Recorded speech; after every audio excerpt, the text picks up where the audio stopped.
নমস্কার দর্শক বন্ধুরা, লিপিস কিচেনে আপনাদের স্বাগত জানাই। আজ আমি হাজির হয়েছি মায়াপুরের সেই বিখ্যাত নিরামিষ বিরিয়ানি বা ভেজ বিরিয়ানির রেসিপি নিয়ে।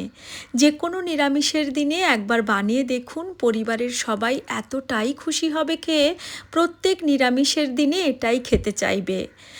খুব সহজভাবে বানানো দারুণ ফ্লেভারফুল এই বিরিয়ানির রেসিপি, আশা করছি আপনাদের ভীষণ ভালো লাগবে।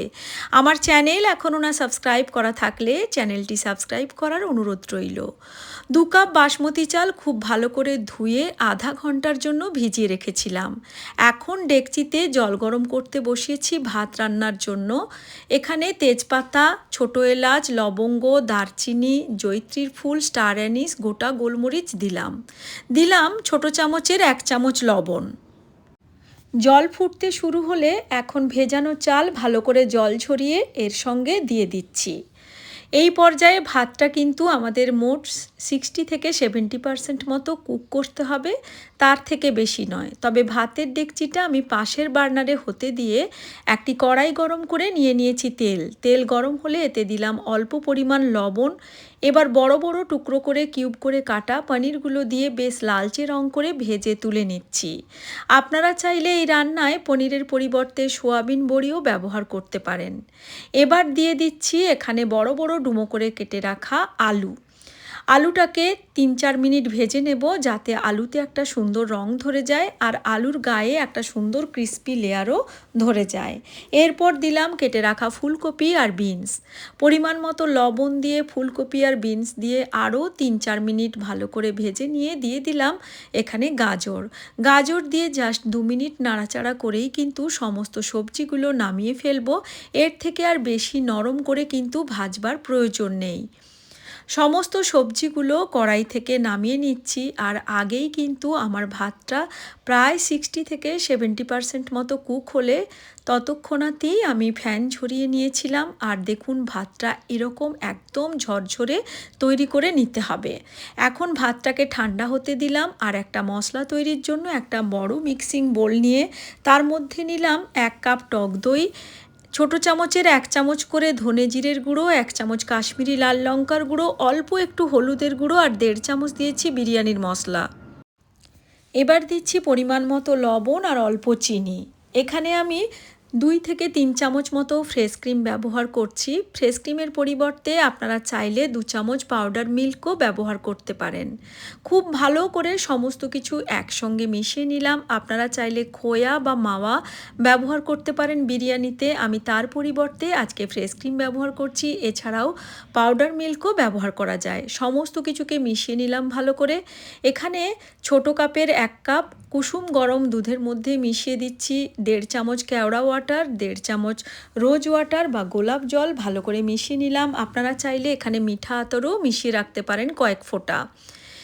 এবার কড়াইতে তেল গরম করে এখানে গোটা গরম মশলা আর জিরে ফোড়ন দিলাম। ফোড়নটা ভালো করে ভাজা হলে এখানে দিয়ে দিচ্ছি আদা কাঁচা লঙ্কা বাটা 2 চামচ মতো।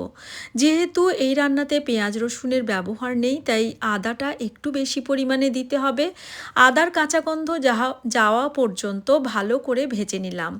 আর তারপর এখানে সেই যে দই আর মশলার মিশ্রণ এখানে যোগ করে দিচ্ছি। এই সময় কিন্তু আমি ফ্লেমটাকে একদম অফ করে রেখেছি। হাই ফ্লেমে দইটা মেশানোর সময় অনেক সময় ফেটে যায়, তাই একদম ফ্লেমটা অফ করে দইটা দিয়ে ভালো করে মিশিয়ে নেব। আর তারপর ফ্লেম অন করে ভালো করে মশলাকে এখন সময় নিয়ে কষিয়ে নেব, যাতে করে মশলার কাঁচা গন্ধটা চলে যায় আর মশলা থেকে খুব ভালো করে তেলটাও ছেড়ে বের হয়ে আসে। দেখতেই পাচ্ছেন মশলা সুন্দর কষানো হয়ে গেছে। এখন সমস্ত সবজিগুলো দিয়ে দিলাম এর মধ্যে। এছাড়াও আমি এখানে কিছুটা মটরশুঁটি দিয়ে দিচ্ছি। মটরশুঁটি দিয়ে আবারও খুব ভালো করে নাড়াচাড়া করে মিশিয়ে নিয়ে এখন ঢাকা দিয়ে 3-4 মিনিটের জন্য রান্না করে নেব। ঢাকনাটা খুলে দিলাম 3-4 মিনিট পর। এর থেকে আর বেশি রান্না করার প্রয়োজন নেই, দেখতেই পাচ্ছেন। এখন আমি পনিরের কিউবগুলো দিয়ে এবার ফ্লেম অফ করে ভালো করে মিশিয়ে নিলাম।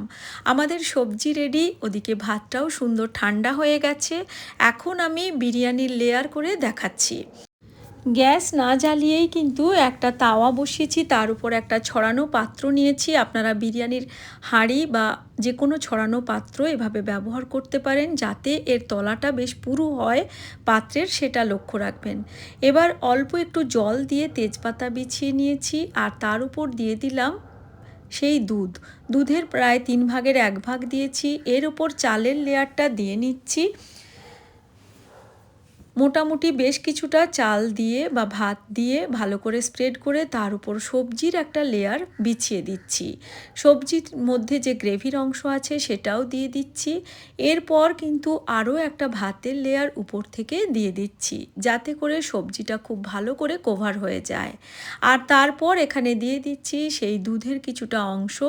এবার দিয়ে দিচ্ছি বিরিয়ানির মশলা, সঙ্গে একটু গোলমরিচের গুঁড়ো, 1-1.5 চামচ মতো ঘি, সঙ্গে কয়েকটা চেরা কাঁচা লঙ্কা আর ধনেপাতা কুচি দিয়ে দিলাম। আবারও একটা সবজির লেয়ার দিয়ে দিচ্ছি, সবজিটাকে ভালো করে দিয়ে দিলাম সমস্তটাই। এরপর আবারও একটা ভাতের লেয়ার এর উপর দিয়ে দেব, যাতে করে সবজির লেয়ারটা পুরোপুরি কভার হয়ে যায়। তো খুব সুন্দরভাবে সমস্তটা দিয়ে নিলাম। এর ওপর বাকি দুধটা দিয়ে এখানে বিরিয়ানির মশলা, গোলমরিচের গুঁড়ো, সঙ্গে চেরা কাঁচা লঙ্কা, ধনেপাতা কুচি আর ঘি দিয়ে দিলাম। খুব সাধারণভাবে বিরিয়ানিটা আমি লেয়ারিং করলাম, বিশেষ কিছু মশলা এখানে দিলাম না।